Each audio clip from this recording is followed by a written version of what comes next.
Hi అండి, నేను doctor P Nageswara Rao, consultant orthopaedic surgeon, Raghavendra hospitals, Boinpally. ఈరోజు మనం మన ఓపీడీలో వచ్చే పేషెంట్స్లలో వచ్చే ఒక పర్టికులర్ కండిషన్, పర్టికులర్ ప్రాబ్లం గురించి మనం డిస్కస్ చేసుకుందాం అనుకుంటున్నాం.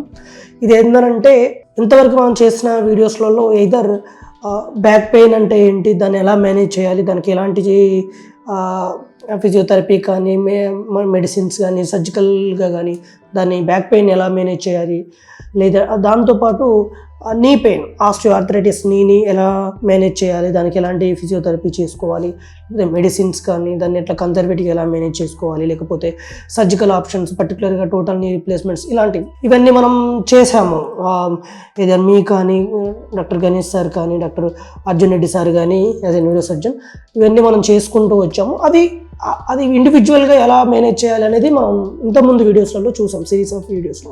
ఇప్పుడు ఏంటంటే ఒక సేమ్ మెజారిటీ ఆఫ్ పేషెంట్స్ ఏంటంటే మన దగ్గరకు వచ్చినప్పుడు చెప్తారు, సార్ మొదట్లో నాకు నడుము నొప్పి బాగా ఉండేది సార్, ఇప్పుడు నడుము నొప్పితో పాటు ఈ మోకాల్లో కూడా నొప్పి వస్తుంది అని చెప్పేసి కొంతమంది వస్తారు. మరికొంతమంది ఏంది మొదట్లో నీ పెయిన్ అంటే మోకాళ్ళ నొప్పులు బాగా ఉండేది సార్, దాని తర్వాత దానివల్ల ఈ నడుము నొప్పి కూడా మొదలైనవి అంటూ చెప్తూ మన దగ్గరకు వస్తూ ఉంటారు. సో అంటే ఈ నీ పెయిన్ నెక్స్ట్ బ్యాక్ ఏక్ ఈ రెండు ఎలా రిలేట్ అవుతున్నవి, ఎందుకు ఒకదాని తర్వాత ఒకటి వస్తున్నాయి, ఇలా రావడం సహజమేనా, లేకపోతే ఇంకా వేరే అంటే డిఫరెంట్ ప్రాబ్లమ్స్ ఏమైనా ఉన్నాయా అనేది మనం ఈ యొక్క వీడియోలో చూద్దాం. బేసిక్గా అంటే బ్యాక్ పెయిన్ తర్వాత మోకాలు నొప్పులు రావటం, లేకపోతే మోకాలు నొప్పుల తర్వాత బ్యాక్ పెయిన్ రావటం అనేది చాలా వరకు సిచ్యువేషన్లో ఒక డిసీజ్ ప్రోగ్రెషన్లో ఒక భాగంగానే వస్తుంది. ఈ రెండింటిని కలిపి మనం స్పైన్ నీ సిండ్రోమ్ అని అంటాం. ఇది చాలామంది పేషెంట్స్లో కామన్గా వస్తూనే ఉంటుంది. ఇది ఎందుకు వస్తుంది ఏంటి అనేది ఒకసారి మనం డీప్గా డిస్కస్ చేసుకుందాం. ఏంటంటే ఇది ఎందుకు వస్తుంది ఏంటంటే ఒకటి బోన్స్ ప్రాబ్లం ఉండొచ్చు, లేదంటే మజిల్ ప్రాబ్లం ఉండొచ్చు, లేదంటే నర్వ్స్ ప్రాబ్లం ఉండొచ్చు. ఈ మూడింటి ద్వారా కూడా ఈ పెయిన్ అనేది రావటం జరుగుతుంది. అంటే ఒక నీ పెయిన్ బ్యాక్ పెయిన్గా, లేదా బ్యాక్ పెయిన్ నీ పెయిన్గా ఎగ్జిబిట్ కావడం అనేది జరుగుతూ ఉంటుంది. అంటే బోన్ ప్రాబ్లం ఉన్నప్పుడు ఎట్లా వస్తుంది ఏంది అని అంటే సేమ్ ఏం లేదు, మనకి ఇక్కడ ఇది చూస్తే ఇది మన స్పైన్. ఒక పర్సన్ని నన్ను ఇలా చూసుకుంటే ఇది ముందు నుంచి ఇలా ఉంటుంది, ఇదే సైడ్ నుంచి చూస్తే ఇలా ఉంటుంది. సో మనం స్పైన్ కర్వేచర్స్ అనేవి నార్మల్ కర్వేచర్ ఏంటి అనేది మనం ఒకసారి చూద్దాం. ఇది సి స్పైన్ అంటే మెడలో ఉండే స్పైన్ భాగము. అంటే ఈ వెన్నుముక అనేది లార్డోటిక్ పొజిషన్లో ఉంటుంది. ఇదేమో థొరాసిక్ స్పైన్ అంటాము. ఇది ఛాతి భాగంలో ఉండే స్పైన్. ఈ ఛాతి భాగంలో ఉండే స్పైన్ కైఫోటిక్ పొజిషన్లో ఉంటుంది.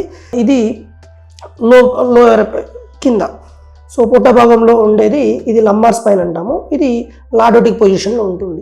ఇది మన న్యాచురల్ కర్వేచర్. అంటే స్పైన్ అనేది ఇలా ఉండి మళ్ళీ వీప్ భాగంలో ఇలా వెనక్కి వచ్చే సంప్లాగా మళ్ళీ కింద పొట్ట భాగంలో కొంచెం ముందుకు తిరుగుతూ ఉంటుంది. కింద మళ్ళీ తోక భాగంలో అది కిందికి ఇలా మళ్ళీ కైఫోటిక్ పొజిషన్లో వస్తుంది ఇది. సో బేసిక్గా మనం ఇప్పుడు ఎక్కువగా డిస్కస్ చేసుకోవాల్సింది ఈ లంబార్ స్పైన్ గురించి. ఈ లంబార్ స్పైన్ గురించి అంటే ఇది ఇక్కడ నుంచి స్టార్ట్ అయ్యి ఇది L5 అంటారు, L5, L4, L3, L2, L1. పర్టికులర్గా ఈ L1 to L5 అనేది లంబార్ పొజిషన్లో ఉంటుంది. అంటే ఈ పొజిషన్లో ఉంటుంది. ఒక పక్క సైడ్ నుంచి చూస్తే ఇది లోపల కాన్కేవ్గా ఉంటుంది, బయట కాన్వెక్స్గా ఉంటుంది. ఇది నార్మల్ ఉంటుంది. సో ఈ బ్యాక్ పెయిన్ స్టార్ట్ అయినప్పుడు ఈ బోన్స్ అరుగుదల వల్ల కానీ, లేకపోతే ఈ డిస్క్ ప్రాబ్లం వల్ల కానీ ఏం జరుగుతుంది అని అంటే ఈ ప్రెషరు ఈ నర్వ్స్ మీద దీని మీద పడటం వల్ల అది కొంచెం రిలాక్సేషన్ కోసం ఏంటంటే ఈ వెనకాల ఉండే మజిల్స్ కొంచెం టైట్ అవి ఈ పొజిషన్ అనేది అప్పటిదాకా ఉండే లార్డోటిక్ పొజిషన్ అనేది స్ట్రైట్నింగ్ అవుతుంది. సో ఈ కర్వేచర్ ఇలా ఉండే కర్వేచర్ అనేది స్ట్రైట్ అవుతూ ఉంటుంది. ఇలా స్ట్రైట్ అయినప్పుడు దీనికి తగ్గట్టుగా ఇది పెల్విస్, ఇది నడుము భాగము, ఇది పెల్విస్ అంటాము. ఇది కూడా దీనికి తగ్గట్టుగా ఇది కూడా ఇలా ముందుకు టిల్ట్ అవుతూ ఉంటుంది. సో స్పైన్ వల్ల పెల్విస్ టిల్ట్ అవుతుంది. పెల్విస్ వల్ల కింద ఉన్న ఈ థై బోను దానివల్ల నీ జాయింట్ కూడా ఒక అబ్నార్మల్ పొజిషన్లోకి వెళ్ళిపోతూ ఉంటుంది. సో దీనివల్ల ఇక్కడ పెయిన్, ఇలా కిందికి ఈ బోన్స్ అబ్నార్మల్గా పొజిషన్ అవటం వల్ల దానివల్ల నీ జాయింట్ కూడా అబ్నార్మల్ పొజిషన్లోకి రావడం వల్ల పెయిన్ వచ్చే అవకాశం ఉంటుంది.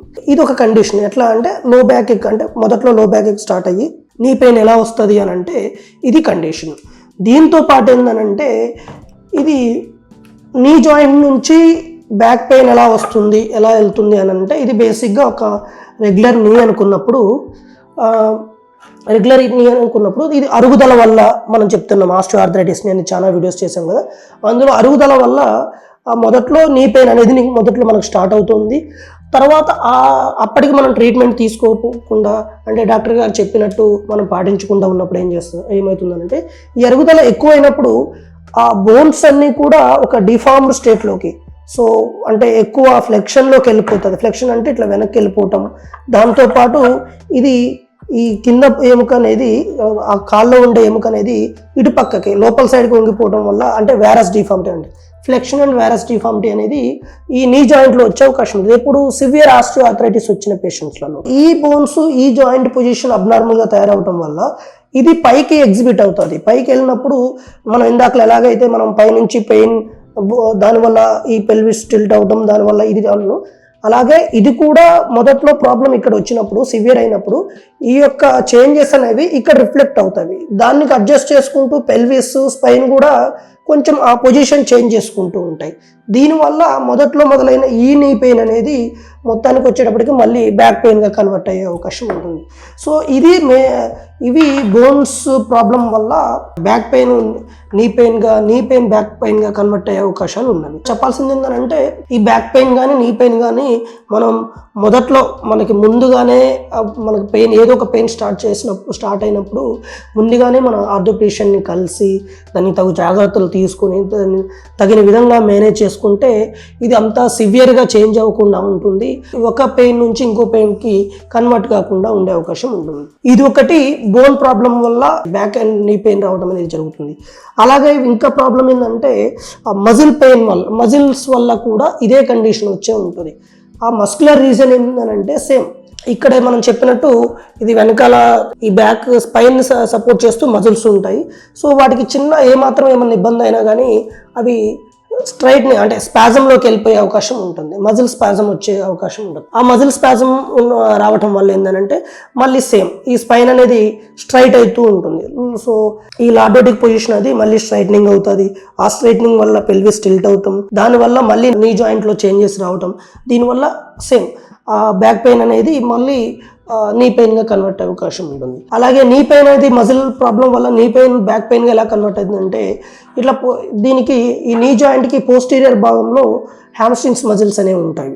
ఈ మజిల్స్ పై నుంచి మనకి కిందికి రావడం జరుగుతుంది. ఈ ఆస్టియోఆర్థరైటిస్ ఎక్కువైన టైంలో ఏంటంటే ఈ హ్యామ్స్ట్రింగ్ మజిల్స్ అనేవి టైట్ అయిపోతూ ఉంటాయి. ఈ హ్యామ్స్ట్రింగ్ మజిల్స్ టైట్ అయిపోవటం వల్ల ఇది లాగేస్తూ ఉంటుంది. ఇటు ఇక్కడ నీ జాయింట్ని, పైన ఉన్న పెల్విస్ని దాన్ని లాగేయటం వల్ల దానివల్ల పెల్విస్ టిల్ట్, దానివల్ల మళ్ళీ బ్యాక్ స్పైన్ కూడా అబ్నార్మల్ పొజిషన్లోకి రావటం వల్ల మళ్ళీ బ్యాక్ పెయిన్ వచ్చే అవకాశం ఉంటుంది. దాంతోపాటు నరాల ఇబ్బంది వల్ల కూడా, నరాలలో ప్రాబ్లం ఉన్నప్పుడు కూడా ఈ పెయిన్ వచ్చే అవకాశం ఉంది. ఏంటంటే బై ఎనీ ఛాన్స్ ఇక్కడ నుంచి కాల్లోకి వచ్చే నరాలు, ఇవి ఇక్కడ నుంచి ఈ ఎల్లో కలర్లో మనకు కనపడుతున్నాయి కదా, ఇవి కాల్లోకి వచ్చేది, రెండు కాళ్ళకి రైట్ సైడ్ లెఫ్ట్ సైడ్ కాల్లోకి వచ్చే నరాలు అనమాట. బై ఏ కండిషన్ వల్ల కానీ ఈ నరాల మీద ఒత్తిడి పడినప్పుడు ఏంటంటే అది మనకి మోకాళ్ళలో, కాళ్ళలో పర్టికులర్గా ఈ కండిషన్ షియాటిక్ అంటాము. షియాటిక్ నర్వ్ అనేది అట్లా ఫామ్ అయ్యే దగ్గర నరాలు కంప్రెస్ అవుతూ ఉంటుంది. ఆ నర్వ్ అనేది మనకి ఈ వెనక భాగం నుంచి, మోకాళ్ళకి వెనక భాగం నుంచి ఇట్లా కాళ్ళలోకి ఇట్లా వెళ్తూ అక్కడంతా సప్లై చేస్తూ ఉంటుంది. సో ఇక్కడ కంప్రెషన్ రావటం వల్ల ఆ పెయిన్ ఆ నరాల ద్వారా ఈ బ్యాక్ పెయిన్ లాగా, దాని తర్వాత ఈ నీ జాయింట్లో నొప్పిలాగా వస్తూ ఉంటుంది. సో ఇది చాలామంది పేషెంట్స్లో రెగ్యులర్గా వస్తుంది. ఇది ఎలా మేనేజ్ చేయాలి ఏంది అనేది మనం తర్వాత వీడియోలో చూద్దాం.